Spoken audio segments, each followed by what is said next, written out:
तो नेक्स्ट वो बड़ी इंपॉर्टेंट प्रॉपर्टी बताता है हमें जिसका नाम है क्रीप। तो क्रीप का बेसिकली मतलब ये है कि एक कांस्टेंट अगर आपके मटेरियल के ऊपर स्ट्रेन लगा हुआ है या कोई लोड अप्लाई हुआ है तो उसके रिस्पॉन्स में वो very slowly and over a long period of time उसके अंदर स्ट्रेन डेवलप होता जाएगा। जैसे कि उसने कहा है मैक्सवेल मॉडल के अंदर होता है। तो अगर आप मैक्सवेल मॉडल का ग्राफ देखें तो इनिशियली तो आपका स्प्रिंग जो है वो इमीडिएटली ओपन हो जाता है, लेकिन जो स्प्रिंग अंडर डैशबोर्ड की ओपनिंग होती है ना, वो कांस्टेंट लोड के आगे रिलेटिवली स्लोली आपकी स्ट्रेन इंक्रीज करती जाती है। तो ये अगर बहुत हैवी स्ट्रेस के ऊपर over the long period of time minor सा स्ट्रेन इंक्रीज होता रहे ना, तो इसको कहते हैं कि क्रीप हो रही है। अब क्रीप से ही रिलेटेड एक और प्रॉपर्टी है, मतलब क्रीप से रिलेटेड तो नहीं है लेकिन फिनोमेना सेम है, जिसको फ्लो कहते हैं। फ्लो का बेसिकली मतलब ये है कि जब आप मटेरियल के ऊपर फोर्स लगाते हैं या स्ट्रेस लगाते हैं तो वो फ्लो करना शुरू करता है, यानी मूव करना शुरू कर देता है। यानी उसमें आप ये समझें कि स्ट्रेन ज़्यादा इजीली और रैपिडली प्रोड्यूस होता है। जिसकी एग्जांपल ये है कि आप समझें कि आपकी सिरिंज के अंदर कोई मटेरियल है जेल की फॉर्म में, और आपने उसके प्लंजर पे फोर्स लगाई है, तो आपके दूसरे एंड से जो है वो जो जेल है वो बाहर आना शुरू हो जाएगी। तो ये आपके जो प्लंजर के ऊपर आपने स्ट्रेस प्रोड्यूस किया है उसकी वजह से जेल फ्लो हो रही है दूसरे एंड से। तो ये फ्लो की प्रॉपर्टी है। जबकि क्रीप जो है बेसिकली चीज़ यही है कि आपने फोर्स लगाई है या स्ट्रेस लगाया है तो उसमें स्ट्रेन डेवलप हो रहा है, और वो अगर उसको फ्लो तो नहीं कहेंगे ऑब्वियसली, लेकिन वो स्ट्रेन में अपनी जो भी शेप वगैरह है वो चेंज कर रहा है। फ़र्क दोनों में ये है कि जो क्रीप है वो लॉन्गर पीरियड ऑफ टाइम के ऊपर और हायर स्ट्रेसेस के ऊपर होती है, जबकि फ्लो जो है वो रिलेटिवली जल्दी हो जाता है और लेस फोर्सेस या स्ट्रेस के ऊपर हो जाता है। अब जो क्रीप है ये डेंटल मटेरियल्स के रिलेटिवली जो अमेलगम का मटेरियल है उसके लिए बहुत क्लिनिकली रेलेवेंट है। अमेलगम के मटेरियल में क्रीप की सिग्निफिकेंस इसलिए है क्योंकि बाकी मटेरियल्स के रिलेटिवली ये देखा गया कि ये इसमें क्रीप ज़्यादा होती है, यानी अक्लूजन लोड पड़ता रहे तो ये हल्का हल्का जो इसमें ये है अब समझे स्ट्रेन आना शुरू हो जाता है, और इवेंचुअली अगर बहुत ज़्यादा टाइम गुजर जाए और स्ट्रेसेस ज़्यादा हों तो ये फ्रैक्चर भी हो सकता है अंडर क्रीप। इसी के साथ वो एक और प्रॉपर्टी बताता है स्ट्रेस रिलैक्सेशन की। वो कहता है डेंटल मटेरियल्स में तो वो इतनी इंपॉर्टेंट नहीं है, लेकिन उसने डिस्क्राइब की हुआ है तो हम उसको समझ लेते हैं कि क्या होता है। तो वो ये कहता है कि अगर आप किसी भी मटेरियल को एक रिक्वायर्ड या डिज़ायर्ड स्ट्रेन के ऊपर मेंटेन करके रखते हैं तो आफ्टर सम टाइम जो स्ट्रेस रिक्वायर्ड है उस स्ट्रेन को मेंटेन करने के लिए वो कम होता जाता है। तो इसको कहते हैं स्ट्रेस रिलैक्सेशन। एग्जाम्पल के तौर पे आप ये समझें कि फ़र्ज़ करें एक स्प्रिंग है जिसको आप डबल इट्स लेंथ पे ओपन करते हैं तो आपको 10 न्यूटन की फोर्स लगानी पड़ती है। तो आफ्टर सम टाइम उसको डबल इट्स लेंथ पे रखने के लिए ही फोर्स कम लगानी पड़ेगी, यानी 9 या 8 न्यूटन लगानी पड़ेगी। या ऐसे कह लें कि 8 न्यूटन फोर्स पे भी वो डबल द इट्स लेंथ पे ही स्ट्रेच्ड रहेगा। तो ये कॉन्सेप्ट है स्ट्रेस रिलैक्सेशन के ऊपर के एक कांस्टेंट स्ट्रेन को मेंटेन रखने के लिए over the time stress decrease होता जाता है। तो ये आपकी थी क्रीप और स्ट्रेस रिलैक्सेशन की प्रॉपर्टीज। इसके बाद आपकी रियोलॉजिकल यानी फ्लो की प्रॉपर्टीज आ जाती हैं। तो जो रियोलॉजी है बेसिकली ये स्टडी ऑफ फ्लो है या डिफॉर्मेशन है, यानी एक मटेरियल के ऊपर अगर आप स्ट्रेस लगाते हैं और वो फ्लो करता है या बहुत ज़्यादा डिफॉर्म होता है तो उसको आप रियोलॉजिकल प्रॉपर्टीज या रियोलॉजी के अंदर स्टडी करेंगे। तो इसमें वो सिंपली इसको डायरेक्टली विस्कोसिटी से रिलेट करता है कि फ्लो जो है ना वो विस्कोसिटी से लिंक्ड है। तो अगर उसको हम आसान लफ्ज़ों में समझे तो एक मटेरियल जितना ज़्यादा विस्कस होगा, यानी आप कह लें कि जितना गाढ़ा होगा, उतना ही उसकी फ्लो जो है ना वो मुश्किल होगी, ज़्यादा स्ट्रेस के ऊपर होगी। और जितनी जिस मटेरियल की विस्कोसिटी कम होगी उतन या आप कह लें जितना वो पतला होगा तो उतनी ही उसकी जो रियोलॉजिकल प्रॉपर्टीज़ हैं वो ज़्यादा होंगी, या आप ऐसे कह लें उसका फ्लो रेट ज़्यादा होगा लो स्ट्रेस के ऊपर भी। अब यहाँ पे उसने डेफिनेशन में एक इक्वेशन दी है उसकी विस्कोसिटी की, जिसमें उसने कहा है कि viscosity is equal to shear stress over shear rate. अब इन दोनों को अगर हम समझना चाहें तो उसने एग्जांपल दिया जिस तरह हमने पहले बात की कि एक सिरिंज के अंदर कोई जेल मटेरियल है जिसमें आप एक तरफ से प्रेशर लगा रहे हैं तो दूसरी तरफ से मटेरियल जो है वो एक्सट्रूड हो रहा है, बाहर आ रहा है। अब हमने स्टार्ट में जब स्ट्रेस पढ़ा था तो हमने कहा था स्ट्रेस तीन तरह का है, टेंसाइल, कंप्रेसिव और शियर। टेंसाइल एलोंगेशन पे था, कंप्रेशन कंप्रेसिव स्ट्रेस जो था वो कंप्रेस करने पे था। जो शियर स्ट्रेस था वो हमारा वो स्ट्रेस था कि जिसके लगाने से मटेरियल की डिफरेंट लेयर्स एक दूसरे के ऊपर स्लाइड करती हैं, या दूसरे लफ्ज़ों में फ्लो करता है। तो जब आप इस सिरिंज के ऊपर स्ट्रेस लगा रहे हैं और दूसरी साइड से मटेरियल फ्लो कर रहा है, तो इस स्ट्रेस को आप शियर स्ट्रेस कहेंगे। यानी जितना प्रेशर आपने लगाया है अ, अपने थंब से या फिंगर से या हैंड से सिरिंज के पीछे, वो आपका शियर स्ट्रेस है। और शियर रेट आपका ये है कि जिस जिस स्पीड से या रेट से आपका मटेरियल आगे से बाहर निकल रहा है या फ्लो कर रहा है, उसको शियर रेट कहेंगे। अब एग्जांपल लें आप इसी इक्वेशन के अकॉर्डिंग कि आपने बहुत कम स्ट्रेस लगाया और बहुत ज़्यादा फ्लो हुआ मटेरियल, यानी रेट उसका ज़्यादा था। तो न्यूमरेटर छोटा होगा, डिनोमिनेटर बड़ा होगा, वैल्यू आपकी छोटी आएगी।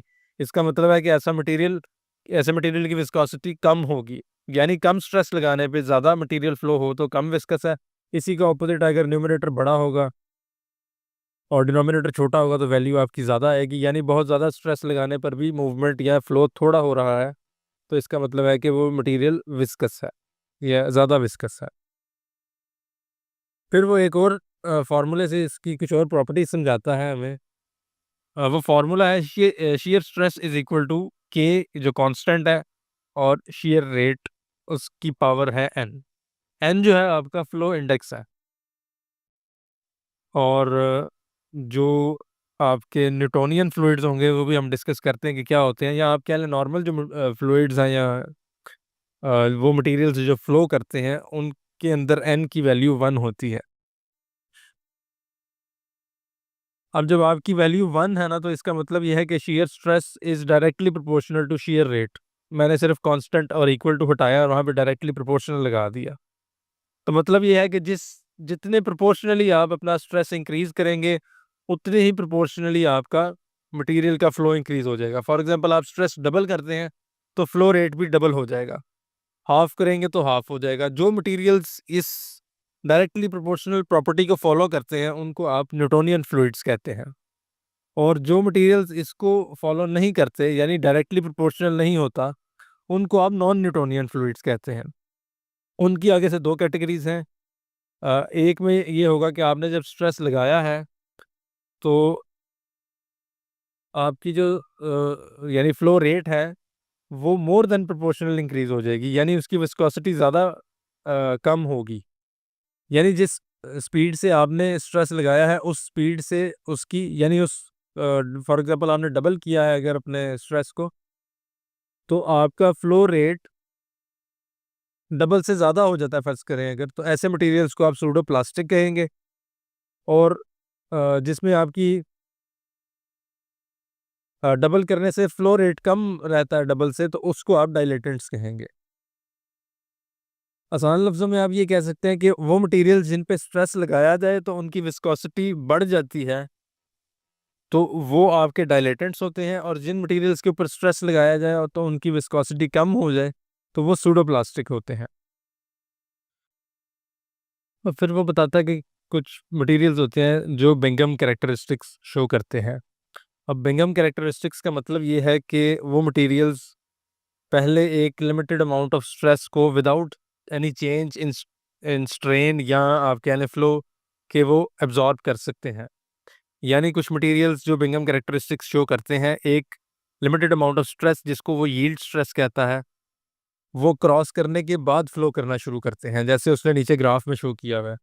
जो ए वाला आपकी लाइन है, ये सिंपल आपका एक न्यूटोनियन फ्लूइड है जिस पे स्ट्रेस लगते ही इसकी फ्लो स्टार्ट हो गई है और डायरेक्टली प्रोपोर्शनल है। यानी जितने आपका स्ट्रेस चेंज हो रहा है उसके अकॉर्डिंगली प्रोपोर्शनली आपका स्ट्रेन या फ्लो रेट इंक्रीज हो रहा है। जो ग्राफ बी है वो अ, एक सूडो प्लास्टिक मटेरियल की एग्जांपल है कि जिस पे स्ट्रेस इंक्रीज करने से आपका जो शियर रेट है